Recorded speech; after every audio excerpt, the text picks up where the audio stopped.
Um super bom dia a todos. Estou feliz de estar mais uma vez conversando com vocês, trocando as nossas ideias e sempre fazendo novos amigos. Como eu já disse nos programas passados, estou fazendo uma série de programas levados para a saúde do idoso.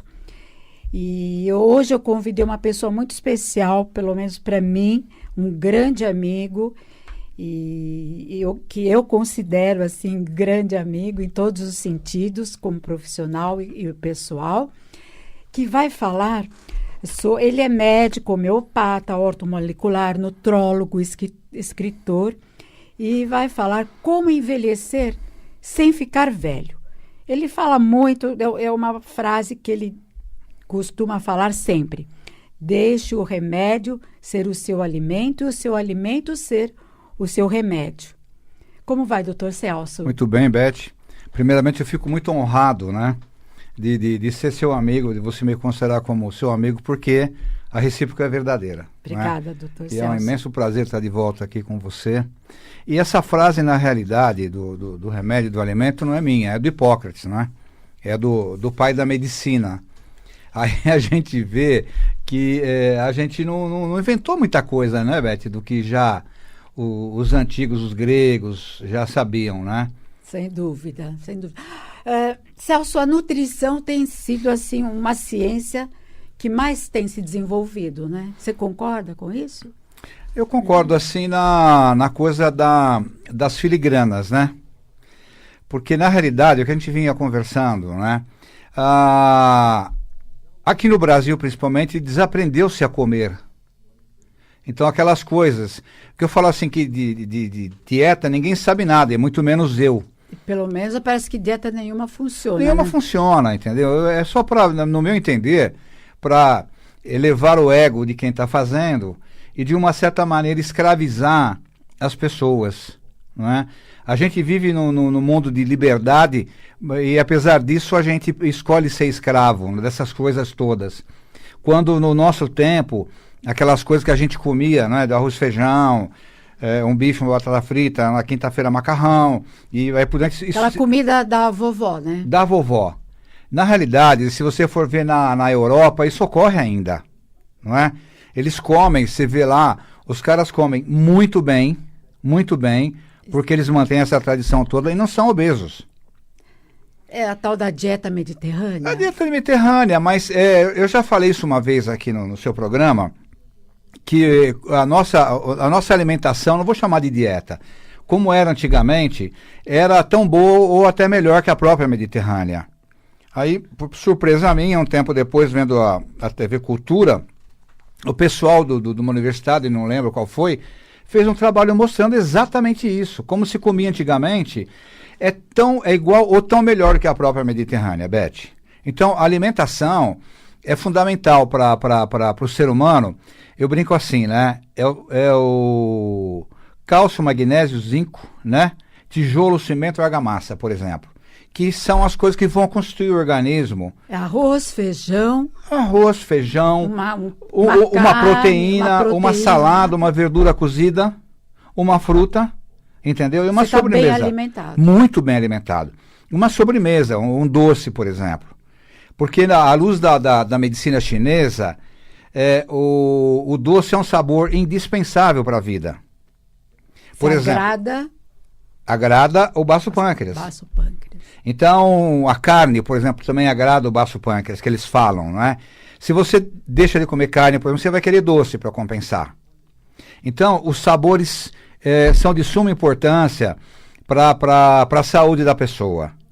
Celso, eu até gostaria de comunicar aos nossos queridos ouvintes que o programa, nós começamos hoje a falar com o Dr. Celso como envelhecer sem ficar velho, hoje na sexta-feira, e na segunda às 4h nós vamos ter a continuação desse papo, que eu sei que ele é muito extenso. E a primeira pergunta assim, que eu vim pensando pelo caminho é sobre o adulto hoje está muito preocupado com o tal do Alzheimer. Nós vamos falar muita coisa, mas é uma preocupação que o adulto hoje tem. Está todo mundo com medo dessa doença e que parece que tem se alastrado ou sempre existiu e nós não sabíamos. E tem um jeito de nós evitarmos que esta doença se manifeste, ela é hereditária. Fala um pouquinho. Olha, tem uma certa hereditariedade, né, Beth?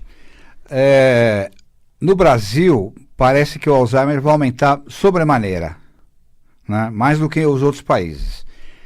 Então, eu fico pensando que isso deve ser consequência de algo externo, entendeu? Algo externo que esteja levando a isso.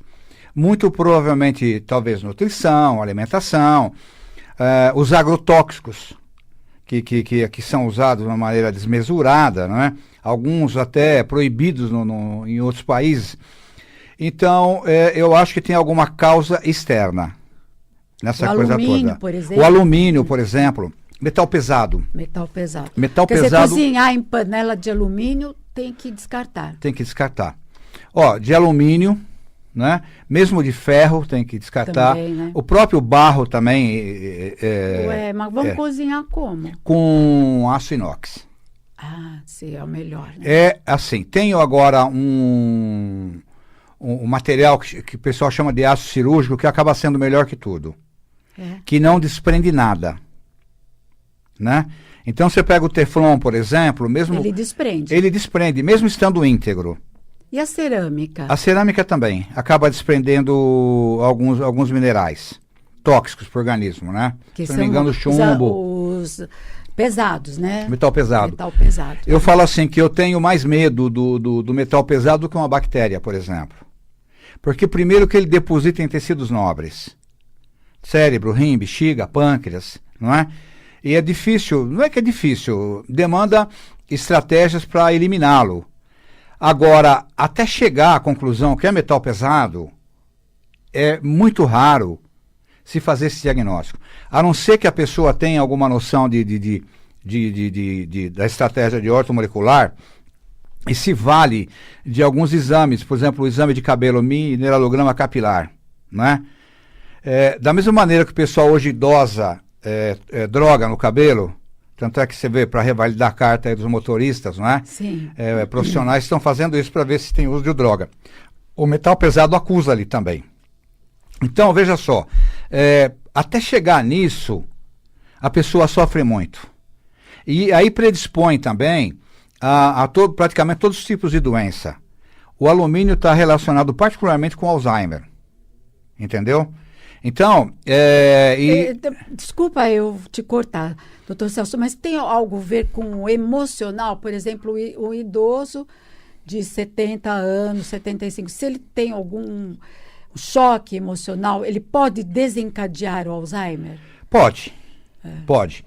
Isso na homeopatia, né, a gente chama de biopatografia, ou história biopatográfica. Bio é vida, pato doença, grafia gravar.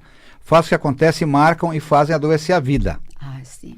Então, isso no repertório do homeopata, lá que é uma bíblia do homeopata, está lá numa rubrica chamada transtornos. Transtornos por raiva, mágoa, decepção, frustração, perda de dinheiro, entendeu? Essas coisas todas. E eu falo assim, que a função do homeopata, de um bom homeopata, escolher o medicamento de fundo da pessoa com base na história biopatográfica. Sim. Eu tive um paciente na época do Collor, que ele, com aquela coisa de pegar a poupança, tudo que houve, o paciente de Sorocaba, um senhor já de idade. Em decorrência disso, dessa perda de dinheiro, ele não chegou a fazer um Parkinson, entendeu? Mas ele fez um parkinsonismo, que a gente chama, muito parecido com o Parkinson. Então, na época, eu lembro que eu repertorizei, fui nessa rubrica, né? Transtornos por perda de dinheiro, tem 3, 4 medicamentos ali, e lembro até o medicamento, calcária carbônica, né? Então, nós entramos com o medicamento, esses sintomas reverteram tudo. Então... Desculpa, mais uma vez te cortando. É que eu tenho o caso da família, a minha mãe, por exemplo, que teve sempre uma vida muito saudável, principalmente na alimentação. E como com quase 80 anos nós trocamos ela de casa. E ela se chocou muito, ela não aceitou. E aí ela... Exatamente. Daí para frente, a memória dela começou a regredir, regredir. Hoje ela nem fala, né? Então, é uma história biopatográfica. Então, É o que levou, é o que leva a pessoa a adoecer. Funciona, para mim, como um agente desencadeante de uma predisposição. Sim. Não é? E no idoso, por exemplo, os mecanismos de defesa são mais lentos, né, Beth? Tudo lentifica. Então, para você restabelecer o equilíbrio, que é a homeostase, que é a capacidade do ser vivo de perdurar no tempo, mantendo íntegra as suas funções, é mais difícil, não é? Então, há que se ter um suporte nessas coisas todas, que vem de alimentação, atividade física, espiritualidade, sobretudo espiritualidade, entendeu? Independente de religião. Sem dúvida. A espiritualidade, praticamente, hoje eu vejo como sendo uma tem ferramenta poderosa. Tem várias inteligências, né? A sétima, se eu não me engano, é a ecológica, que é outra coisa importantíssima, né? A inteligência ecológica. E a oitava ou nona, não lembro bem, que é a espiritual. Sem dúvida. Então, a inteligência espiritual é fundamental para a pessoa, principalmente para o idoso. Sim. E a gente também gostaria que você falasse do cérebro, né? O que acontece no cérebro de um idoso? Ele pode ficar senil sem ter Alzheimer?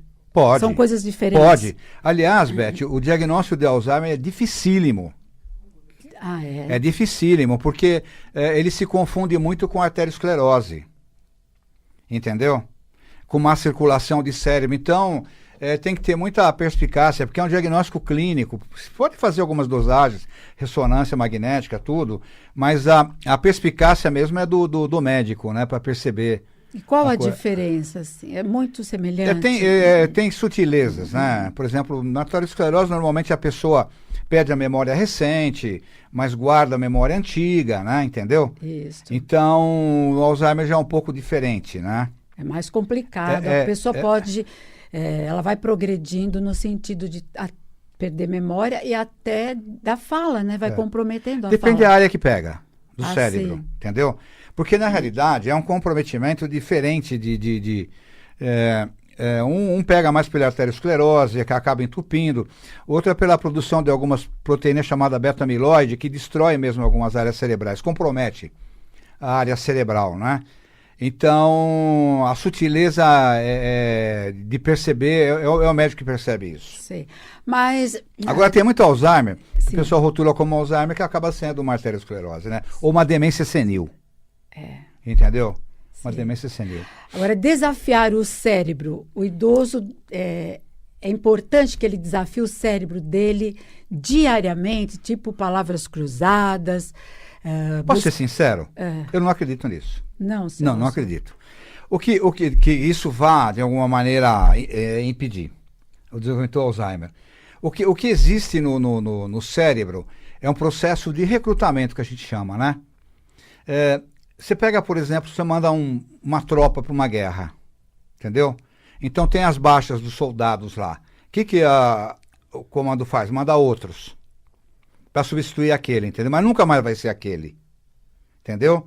Então, começa a utilizar outras áreas do cérebro, né? Isso chama-se recrutamento. Então, pode melhorar essas coisas porque você tem um recrutamento, entendeu? Assim, mais ou menos ali uma reserva, né, de soldados, de células cerebrais. Mas pode ajudar. Pode ajudar, mas eu não acho que impede. Mas aprender uma nova língua, fazer uma pintura, você não... Eu posso estar falando bobagem. Sim. Entendeu? Mas eu acho que é só paliativo, na realidade. Que não é paliativo, quer dizer, que pode, assim, ter alguma significância, mas não tanto. É assim, na qualidade, um pouco de qualidade das coisas, né? Eu penso assim, que a gente tem que estar muito atento para esses fatores externos, né? Porque eu acho que tem muita coisa externa. O que é fatores externos? Por exemplo, é que eu te falei, agrotóxico, metal pesado, entendeu? E outras coisas que se faz.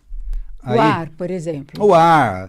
O chumbo da gasolina que tem, entendeu? Quer dizer, pessoas que migram para o interior de São Paulo ou de qualquer outro estado... Eles podem viver melhor. Podem viver melhor. E tem aquelas que se sentem melhor à beira-mar, tem aqueles que se sentem Sim. melhor à montanha. Então, essas coisas que têm que ser individualizadas, né? Agora, outro assunto que é muito debatido é o ômega 3. Eu acho que existe que um que você exagero, acha? eu acho um exagero nessa coisa do ômega 3, entendeu? Ele é importante, sim, né?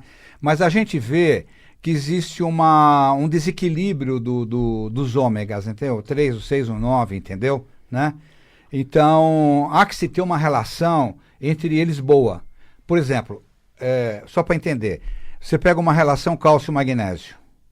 Eles têm que ter uma relação boa no organismo para eles fazerem a função, por exemplo, de ossificação. Se você tem muito cálcio solto no sangue e pouco magnésio, não vai incorporar ao osso isso daí, né? Entendeu? Então, Por isso que hoje os produtos farmacêuticos vendem o cálcio associado ao magnésio. Isso. Que depois eu quero que você fale sobre o cálcio.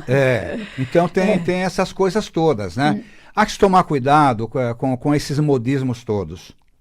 E há que se tomar cuidado também, Beth, com esses papagaios de piratas e mercadores de ideias alheias, né, entendeu? Que ainda se agissem de uma maneira íntegra, vamos dizer que fizesse aquilo por desconhecer, mas tem muita coisa que é dita aí nessa história toda, que é dito com conhecimento, sabendo que não é aquilo. Para mim isso é imperdoável. Não é? É a história dessa água alcalina, que sabe que acaba gerando a alcalinidade dos tecidos. Quer dizer, existe um outro interesse por Existem trás muitos interesses. disto, né? Que é vender um produto. Que é vender um produto, a coisa já vem pré-significada, entendeu? Faz parte do esquema. Então, logicamente que tem pessoas que precisam de alcalinizar, outras de acidificar um pouquinho, mas isso é muito sutil e tem exames para fazer isso. Por que eu toquei nesse assunto? Porque isso acaba levando a confusão, Beth. Então, por exemplo, da mesma maneira que se desaprendeu de comer arroz e feijão, entendeu? Que é uma combinação perfeita, é a combinação mais perfeita que tem de cereais, isso começa a confundir as pessoas, então não sabem mais o que fazer, não é? Aí que acontece o que aconteceu nos Estados Unidos lá, com aquela obesidade toda. Tanto é que na Europa está se voltando o quê? O americano fast food. Na Europa, o slow food. Entendeu? É hora para comer, entendeu? Uma hora e meia para almoçar. É o slow food. E comer comida mesmo. Isso que nós tínhamos. Que a nossa alimentação de outrora era tão boa ou até melhor do que a própria Mediterrânea. Mas, em vista disso tudo, por que os idosos estão vivendo mais? Na sua opinião, claro. Tem a coisa da profilaxia da saúde, né? Entendeu? Então você trata melhor as pessoas, tem mais recurso. Ah, sim. Tem claro. mais recurso hospitalar, essa coisa toda, né? Porque você pega antigamente o paciente infartava, ele ia morrer. Entendeu? Ia morrer. Então hoje não, hoje você pega, eu como anestesista eu frequentei bastante UTI, não é? A pessoa chega lá, você tem uma chance muito grande de ressuscitar. Entendeu? A pessoa, não é? Hoje você pega uma obstrução lá, você coloca um stent, você faz o diagnóstico precoce das coisas, né? Então, a medicina evoluiu muito nisso daí. Bom, você falou uma palavra mágica, anestesia. Nossa, eu acho que uma das maiores invenções. E foi mesmo, uma das maiores invenções. Anestesia, né? Que foi até um dentista que acabou inventando isso. Então, propiciou intervenções cirúrgicas, né? E hoje, cada vez mais, por exemplo, as pessoas partem para a modernidade, né? Você faz, por exemplo, uma laparoscopia, né? Uma cirurgia laparoscópica. Antigamente, se fosse fazer uma hérnia de hiato aqui, era uma cirurgia que eu falo Belém-Brasília. Era super complicada, né? Hoje não, hoje as pessoas fazem. Então é a evolução da ciência e tecnologia, né? Celso, você não vai acreditar, mas o nosso tempo acabou, infelizmente. Felizmente, mas você vai voltar aqui segunda-feira, às 16 horas, continuar esse assunto. E eu gostaria muito que você, no próximo programa, falasse sobre os melhores e os piores alimentos, principalmente levado para o idoso. como Tá. deve ser a refeição, se o idoso tem que ter uma rotina de refeição e outras coisas. E atividade física. E atividade física. Eu gostaria que você deixasse um contato, por favor. Pode deixar o meu site, www.batelo.med.br. Muito bom. Então eu vou repetir. www.batelo, com 2 L's, Com 2 T's. e 2 T's, exatamente, .med.br. Celso, é um prazer imenso tê-lo aqui. Você, para mim, é uma referência, assim, de sabedoria, viu? Muito Não vale, é obrigada. muito rápido isso aqui, viu? Você Muito me enganou. Mas segunda-feira você estará Tá aqui bom. de volta. Obrigada. Tá bom. Gente, antes de terminar, eu tenho que dar uma notícia ou uma dica, como queira. Amanhã na Nirvana, muitas pessoas estão pedindo novamente para o curso de orgonite. E se você quer fazer um curso sobre orgonite, você tem que ligar agora mesmo na Nirvana 4229-7444. 4229-7444. Vai ser feito a orgonite na sua frente e aquele produto vai ser sorteado entre os participantes. O orgônio foi descoberto por Reich, quem não sabe, né? Que a tradução é energia vital, cósmica, prana, enfim. Só que ele associado ao cristal e a um elemento orgânico, ele potencializa de uma forma que gera um campo magnético transformador. É uma coisa assim, razoavelmente nova esse produto, mas tem feito a cabeça de muita gente. Então, liga lá para a Nirvana 4229-7444 para participar do curso, que o valor é 2 hambúrgueres e um refrigerante, tá bom? Bom, gente, eu termino por aqui com uma frase que eu gosto bastante, que diz o seguinte: se você não arrumar tempo para cuidar da sua saúde, um dia terá que arrumar tempo para cuidar da sua doença. Fiquem com Deus. Obrigada, Dr. Celso. Até segunda-feira.